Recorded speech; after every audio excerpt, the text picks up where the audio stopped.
Shalom, selamat pagi pemirsa Suara Kebenaran di YouTube channel Gemit Klasis Kota Kupang Timur. Salam jumpa dalam program Suara Kebenaran ini, dan saya percaya ketika kita bertemu lagi, kiranya berkat dan kasih Tuhan selalu melingkupi Bapak Mama saudara-saudara sekalian. Pagi ini kita akan belajar firman Tuhan dari kitab Injil Lukas pasal yang ke-23 ayat yang ke-39 sampai dengan ayat yang ke-43. Tapi sebelum itu saya ajak kita untuk kita meminta tuntunan Roh Kudus di dalam doa. Kita berdoa. Tuhan Yesus, terima kasih Bapa untuk kasih dan pimpinan bagi kami. Di pagi ini kami akan kembali lagi dalam program YouTube channel Suara Kebenaran Gemit Klasis Kota Kupang Timur. Kami akan belajar firman-Mu, kiranya Tuhan tolong kami, pimpin kami dengan Roh-Mu yang kudus, sehingga biarlah firman-Mu boleh menguatkan kami. Dalam nama Yesus Kristus kami berdoa. Amin. Firman Tuhan bagi kita dalam Injil Lukas 23 ayat yang ke-39 sampai dengan ayat yang ke-43. Saya bacakan bagi kita.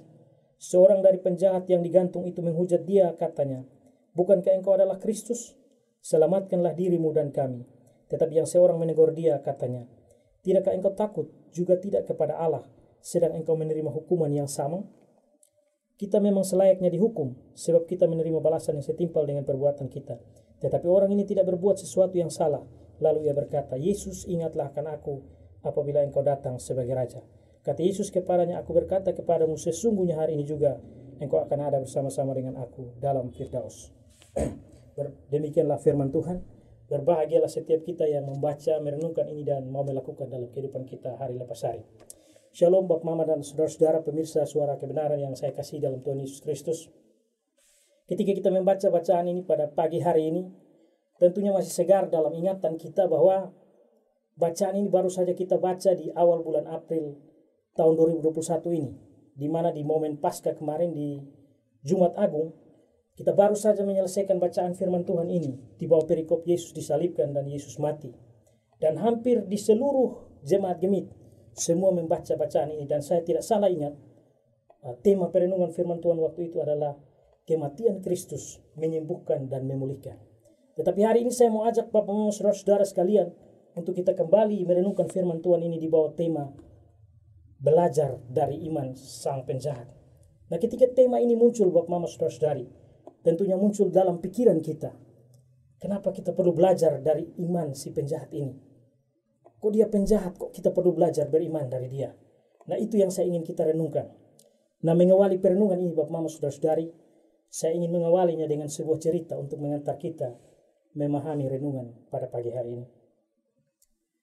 Bapak Mama perlu ingat bahwa ketika tanggal 4 April 2021, kita semua boleh merayakan Paskah.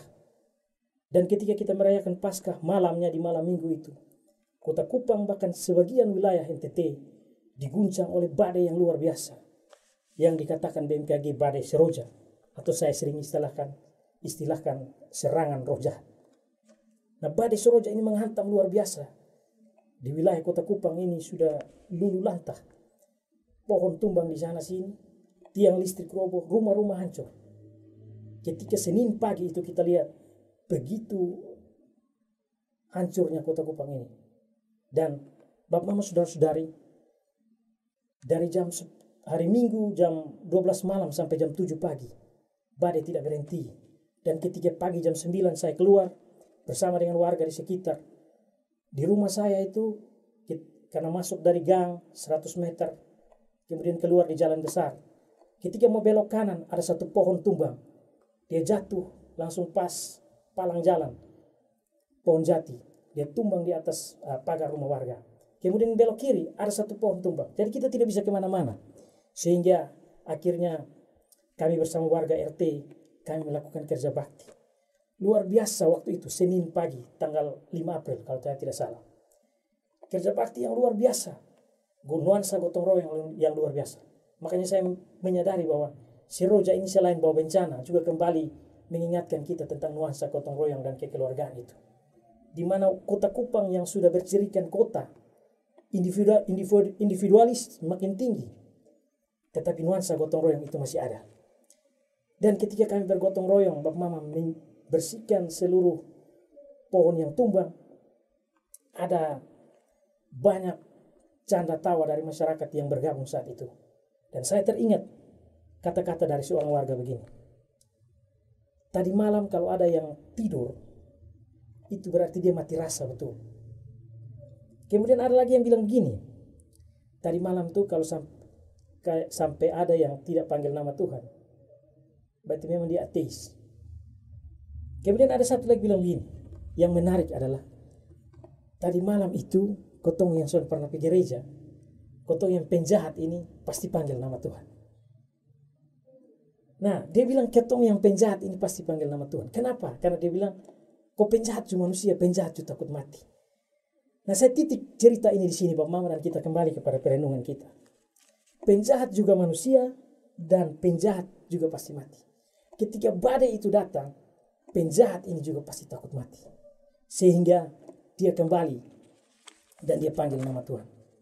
Nah, Bapak Mama dan saudara-saudara terkasih dalam Tuhan Yesus Kristus, bacaan firman Tuhan hari ini, kita lihat ada dua orang penjahat yang disalibkan bersama Yesus di sisi kiri dan kanan. Yang satu di kiri, yang satu di kanan. Tidak jelas disebutkan dalam kitab Injil ini yang mana yang mengasihi, yang mana yang tidak mengasihi, yang mana yang menghujat. Karena kalau kita selidiki kitab Injil Matius, Markus, dan Yohanes, tidak disebutkan yang kanan yang mengasihi, yang kiri yang menghujat. Tetapi pandangan umum menyatakan yang kanan yang mengasihi dan yang kiri menghujat. Tapi kalau kita periksa kitab Injil, di situ kita temukan bahwa kedua ini mengolok-olokkan Tuhan Yesus, ikut mengolok-olok Tuhan Yesus. Dalam bacaan kita Injil Lukas disebutkan yang satu ini dia bertobat dan dia mau mengasihi Tuhan Yesus. Karena itu hari ini saya ajak Bapak Mama dan saudara-saudara sekalian, mari kita lihat firman Tuhan ini, belajar dari iman sang penjahat. Apa yang bisa kita pelajari dari iman sang penjahat ini? Kenapa kita perlu belajar beriman dari dia? Kita ingat Bapak Mama, di akhir cerita nanti, penjahat ini adalah orang yang pertama menerima anugerah keselamatan dari Kristus di atas kayu salib. Karena itu, mari kita lihat poin-poin yang akan saya bagikan bagi kita. Dan saya percaya poin-poin ini akan menguatkan Bapak Mama untuk melewati hari ini. Yang pertama, penjahat ini menyadari dia percaya ada hidup di balik kematian. Penjahat ini menyadari ada hidup di balik kematian ketika dia berkata, Yesus, ingatlah akan aku apabila engkau datang sebagai Raja. Dia beberapa saat lagi akan mati bersama-sama dengan Yesus ketika disalibkan. Tetapi dia minta kepada Yesus, ingatlah akan aku ketika engkau datang sebagai Raja. Ini menunjukkan bahwa dia menyadari ada kehidupan di balik kematiannya. Makanya saudara-saudara, dari kata-kata penjahat ini, kita diingatkan Tuhan.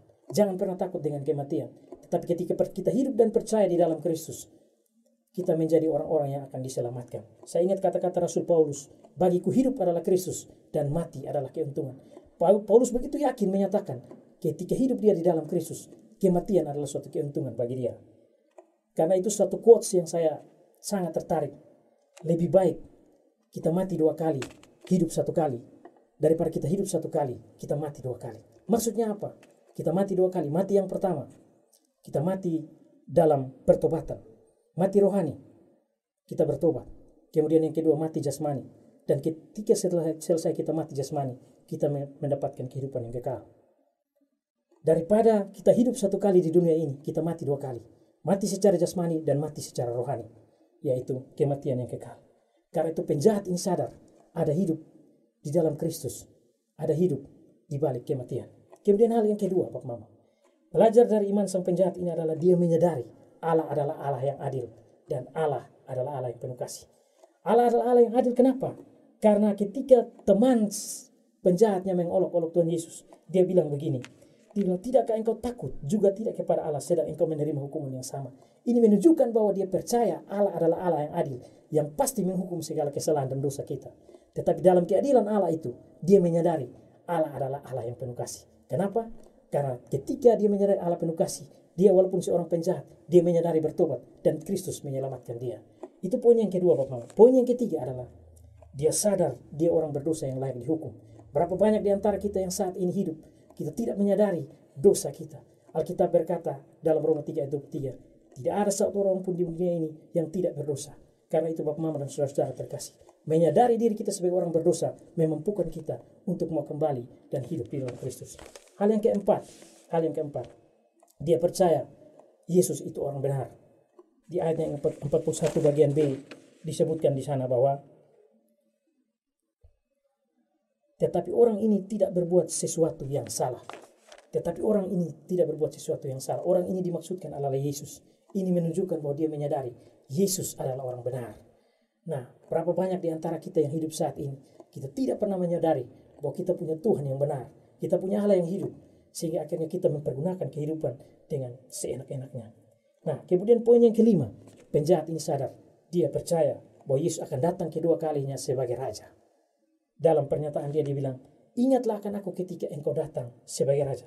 Ini menunjukkan bahwa penjahat ini percaya bahwa Yesus pasti akan datang kedua kalinya sebagai Raja.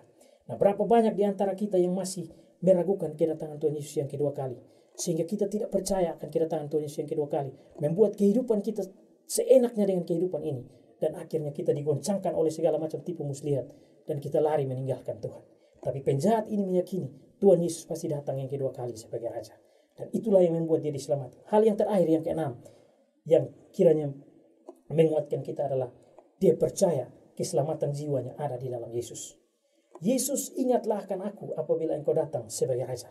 Kata-kata ini menunjukkan bahwa dia menyerahkan keselamatan jiwanya hanya kepada Yesus sendiri. Temannya di ayat yang ke-39 dia bilang, Tuhan, kalau engkau Tuhan, tolonglah kami. Tetapi penjahat yang satu ini dia bilang, Yesus, ingatlah akan aku apabila engkau datang sebagai Raja. Dia pasti akan mati sebentar lagi karena hukuman salib yang dia jalani. Tetapi dia minta Yesus, ingatlah akan dia. Karena dia tahu ada kehidupan, ada keselamatan jiwa di dalam Yesus Kristus. Nah, dari perenungan firman Tuhan ini, Yesus memberikan jaminan keselamatan bagi dia di ayatnya yang terakhir. Sesungguhnya hari ini juga engkau bersama-sama dengan aku di dalam Firdaus. Penjahat inilah orang yang pertama yang menikmati secara langsung kuasa penebusan Kristus di kayu salib. Karena itu Bapak, pertanyaan bagi saudara dan saya.